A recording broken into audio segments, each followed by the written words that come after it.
Hello viewers, आज मैं आपको इस वीडियो में क्लास 10th का एपी चैप्टर का फुल बेसिक समझाऊंगी।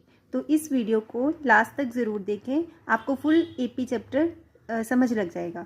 सबसे पहले एपी की फुल फॉर्म होती है अर्थमेटिक प्रोग्रेशन। आपके पास अगर कोई भी सीरीज़ है, आपने सबसे पहले चेक करना है कि ये सीरीज़ जो है वो एपी में है कि नहीं है।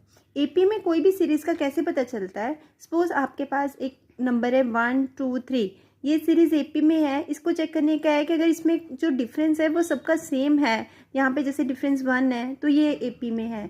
जैसे अगर 1 3 5 है तो इन सब में डिफरेंस कितना है 2, तो ये एपी में है, यानी डिफरेंस इसका कॉमन डिफरेंस 2 है तो ये एपी में है। सिमिलरली आपके पास एक एग्जांपल है 2 4 6, इसमें हम ए को डिनोट करते हैं फर्स्ट टर्म और D is said to be as a common difference. तो यहाँ पे टर्म इसको हम लिखते हैं टर्म 1, टर्म 2 एंड टर्म 3।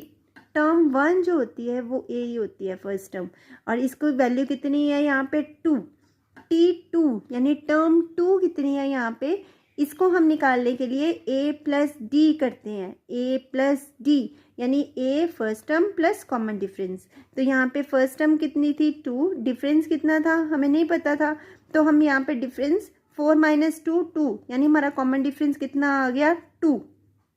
इसी तरह अगर हमने यहाँ पे 50th टर्म निकालनी है तो हम ऐसे T3 T4 T5 6 नहीं निकालेंगे। तो इसके लिए एक कॉमन फॉर्मूला होता है Tn a plus N minus 1d। a इसमें first term, n is a number of term, d इज़ अ कॉमन डिफरेंस। तो यहाँ पे T50 निकालेंगे a plus N minus 1d। a की वैल्यू कितनी है 2, n की वैल्यू कितनी है 50, d की वैल्यू कितनी है 2। इसको कैलकुलेट करके हमारे पास कितना आ गया 100। Similarly we can find T100 and T125। ये आप मुझे कैलकुलेट करके बताना T100 और T125 की वैल्यू कितनी आई है। ये तो हो गया हमारा टर्म निकालने का। इसी तरह अगर आपके पास सेम सीरीज़ है 2 4 6 और 100, आपको इसका सम निकालना है 2 4 6 और 100 का, यानी 2 4 6 8 10 12 14 16 18 ऐसे 100 तक जाने पर इसका सम कितना होगा। तो इसका फॉर्मूला है S N N by 2 2a plus N minus 1d। सबसे पहले हम लास्ट टर्म फाइंड करेंगे ये कौन सी दी हुई है। जैसे टी एन यहाँ पे 100 हो गया, तो यहाँ पे हमने डी फाइंड, यहाँ से एन फाइंड आउट किया, एन कितना आ गया आपके पास 50, और हम इसलिए ईजिली यहाँ से सम निकाल सकते हैं। सम कैसे निकाल सकते हैं, N by 2 2a plus N minus 1d। D कितना है डिफरेंस, डिफरेंस कितना था हमारा 2, तो यहाँ से हमने 2 1 ज़ा 2 25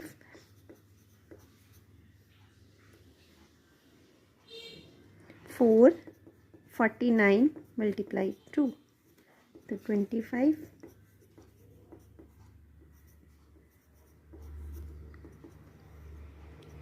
102 मल्टीप्लाई 25। तो जो भी इसका रिज़ल्ट आएगा वो आपने मुझे बताना है। होप आपको ये समझ लग गया होगा। Thank you.